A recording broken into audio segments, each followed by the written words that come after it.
Paano kumakatok ang pagbabalik ng Panginoon?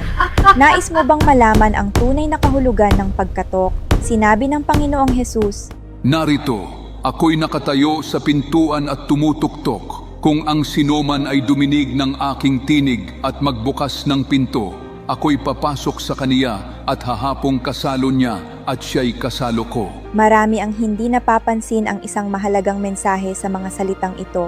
Kung ang sino man ay makarinig ng aking tinig at magbukas ng pintuan. Ano nga ba ang tinutukoy ng tinig na ito?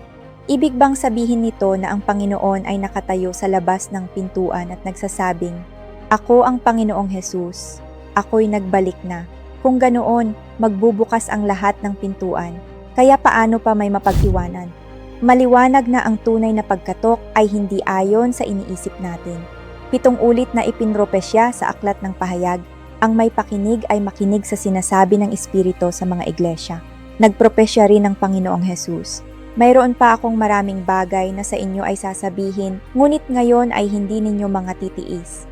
Gayon may kung siya, ang Espiritu ng katotohanan ay dumating, ay papatnubayan niya kayo sa buong katotohanan.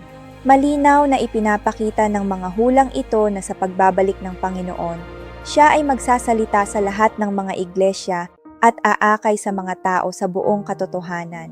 Ang pagkatok ay hindi ang Panginoon na nakatayo sa labas ng pintuan upang batiin ang mga tao, kundi ang Diyos na nagkatawang tao bilang anak ng tao at kumakatok sa mga pintuan ng puso ng mga tao sa pamamagitan ng pagsasalita ng kanyang mga salita na hinahanap ang mga tunay na nauuhaw sa Diyos. Kung sila ay mga tupa ng Diyos, makikilala nila ang tinig ng Diyos at tatanggapin ang Panginoon. Sabi ng Diyos, yamang hinahanap natin ang mga bakas ng yapak ng Diyos, dapat nating hanapin ang mga layunin ng Diyos, ang mga salita ng Diyos, ang mga pagbigkas niya. Ito ay dahil kung saan man naroon ang mga bagong salita na binibigkas ng Diyos, naroon ang tinig ng Diyos, at kung saan man naroon ang mga yapak ng Diyos, naroon ang mga gawa ng Diyos.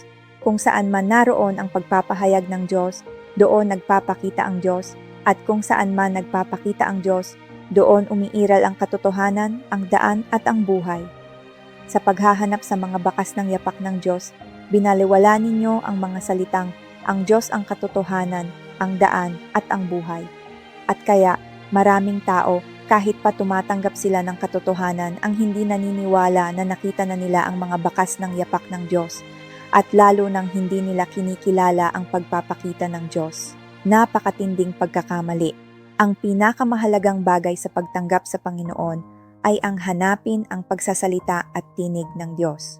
Kapag may narinig kayong nagpapatotoo na ang Diyos ay nagbalik na at nagsasalita, iyon ang pagkatok ng Panginoon. Mga kapatid, kung binabasa ninyo ito ngayon, ang Panginoon ay kumakatok sa inyong pintuan. Mapalad ang mga nagbubukas ng pintuan upang salubungin ang Panginoon.